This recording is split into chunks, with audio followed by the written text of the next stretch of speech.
It's Friday night, and I've been at it for a few hours now. So here's what I've got done.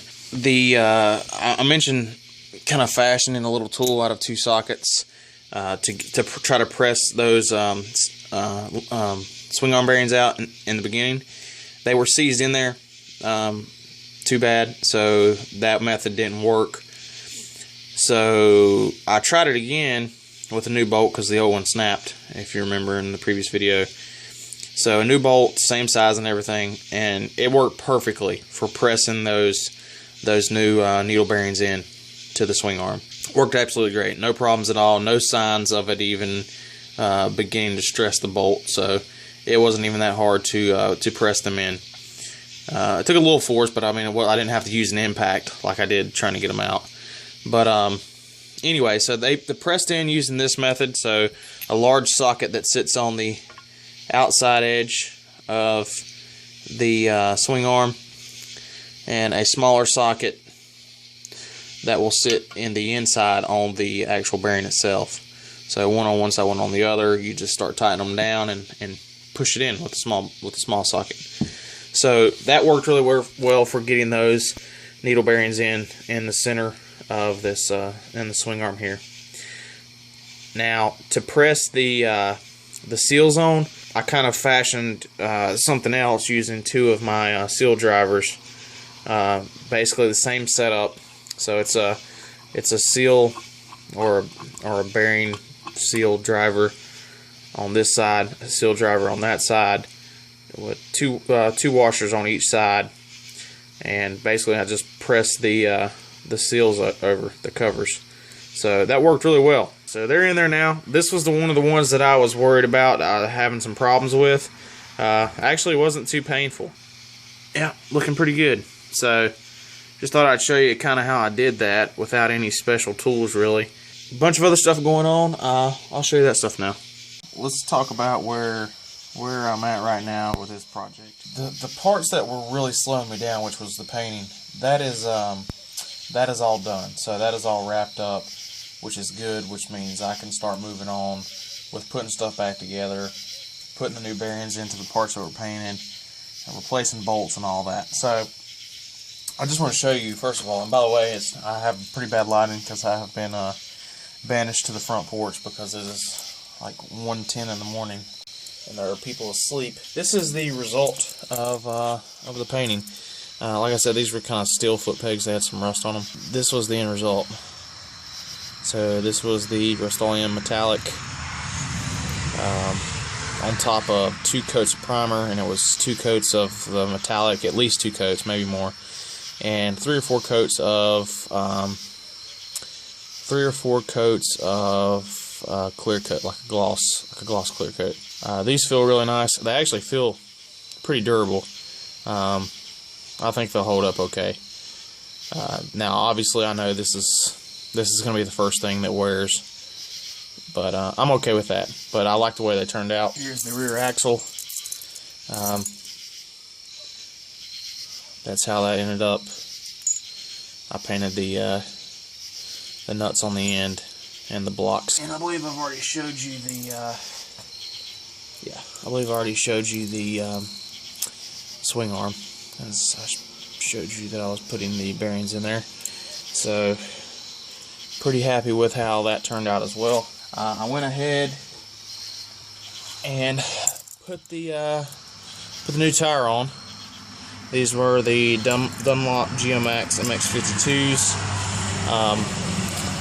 This was the end result. So for a beat up tire that anyone else would have probably told me to trash it, this is the end result.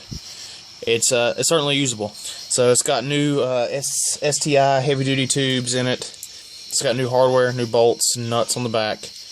All this has been cleaned up. Spokes were cleaned up. This was all sanded and wet sanded to get all of the horrifically deep gouges out of it. Yeah, so this is the front tire ready to go. I'm gonna put some bearings in it, and we'll be ready to mount it back up. It's a good looking tire, actually. It's pretty nice. I think it's pretty good for a salvage job on those wheels. Here is the subframe. I stripped all this down and put it back together. Obviously, new hardware. All new bolts, washers. Everything you see on here is new. If I could find a replacement bolt for it, this is the new mudguard. This aluminum subframe itself, I had everything stripped off of it and polished it. Here's the new carburetor intake boot that we ordered because the old one's dry rotted. So a lot of this stuff is new. The plastics are the same plastics. These stickers are going to come off. Fun fact. So sometimes it's a pretty good indicator of the of how well the bike was maintained. You know, if you're showing up to buy a bike and the air filter is caked with 4 inches of dirt and it looks like it's never been cleaned. So I checked the air filter on this bike when I purchased it, and I didn't pull it or anything, but you could tell it was a clean filter, and it actually looked fairly new. So I didn't pay much attention to it, and I actually didn't even notice it until I started stripping this down, to clean everything up. But the air filter was sitting over, and I know the light's horrible, but the opening in there, the air filter was sitting over it. It didn't have the filter cage or the filter holder.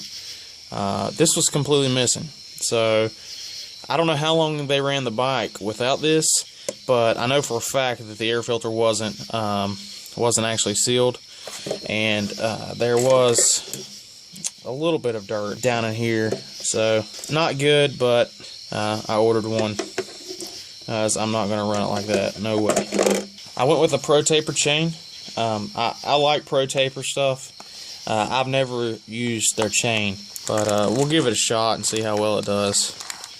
But it's this Pro Taper 420 MX chain. It's 134 links, I think. I'm going to have to break a few off of there. I've got some reeds here. These are the Pro Series reeds. So I'm going to replace whatever's in there, and I actually haven't even looked. I'm assuming that they're going to be pretty frayed and shot. I think I showed the big bolt kit in the previous video. If I didn't, this is the 250 piece bolt kit, and this was the 75 piece body kit that I got extra because I figured I would use all of some of these and I wanted to have extras. So there's my bolts. Loctite 243. I think it's pretty close to like the 242 stuff, the blue medium strength thread locker, except this is oil resistant. And it's actually it's hard for me to find this locally. I have to usually order it online.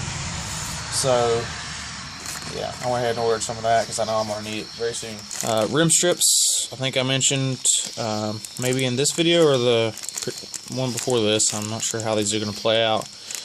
But the rear wheel was duct taped, which is okay. Duct tape is pretty common to use as like a rim strip. But this duct tape was so old and had so much water contamination in it that cleaning up the leftover glue and nastiness was enough to make me buy some rim strips. So the rear wheel was missing a spoke.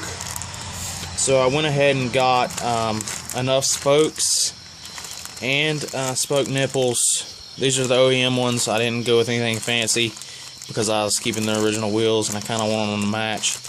So these are OEM spoke nipples and spokes, enough to do to lace the entire rear wheel.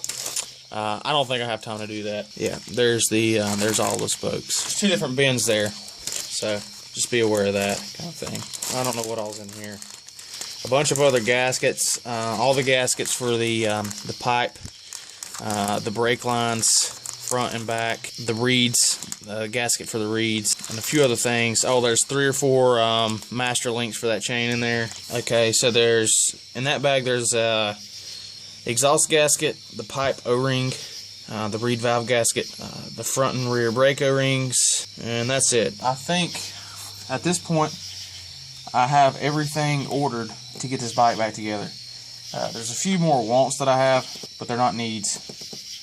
So I don't think I'm going to order them yet. The only thing that is that's still being shipped is I purchased it on eBay, which has taken longer than like Amazon and Rocky Mountain ATV, is the intake valve. Basically the whole little intake boot that connects to like the reed cage.